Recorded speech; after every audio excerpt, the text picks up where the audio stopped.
ঝালকাঠিতে জেলা পুলিশের মাদক বিরোধী অভিযানে 2 মাদক সেবনকারী সহ মাদক ব্যবসায়ী আরিফ আটক হয়েছে।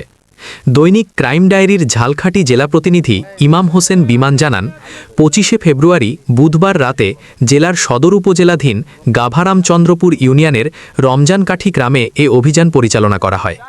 পুলিশ জানায়, গ্রামবাসীদের সহযোগিতায় অভিযান চালিয়ে গাঁজাসহ 3 জনকে আটক করা হয়। আটক ব্যক্তিদের মধ্যে 2 জন মাদক সেবনকারী এবং অপরজন আরিফ, যিনি এলাকায় মাদক ব্যবসার সঙ্গে জড়িত বলে অভিযোগ রয়েছে। ঘটনাস্থল থেকে গাঁজা উদ্ধার করা হয়েছে।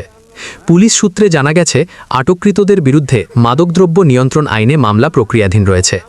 ঝালকাঠি জেলা পুলিশ জানিয়েছে, মাদক নির্মূলে তাদের অভিযান অব্যাহত থাকবে। মোহাম্মদ রমিজ, ইউপি সদস্য 7 নম্বর ওয়ার্ড।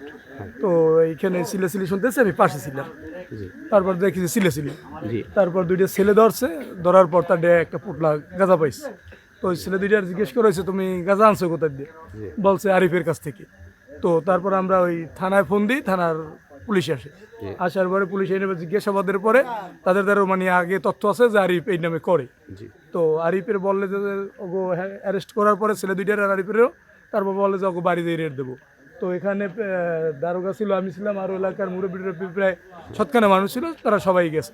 যাই টোটাল ওগো বাড়ির চারিপাশ খোঁজার পরে ওই শহীদ নামে একটা ছেলে কয়, স্যার এখানে পাইছি। আমি তো মাস্টারি করি, যে স্যার এখানে পাইছি। তারপর আমরা সবাই যেই দেখি যে একটা পুটলা পাইছে। এই পুটলা পাওয়ার পর আমরা পুলিশের হাতে হ্যান্ড ওভার করছি, পুলিশ নিয়ে উদ্ধার করছি। আচ্ছা, ধন্যবাদ।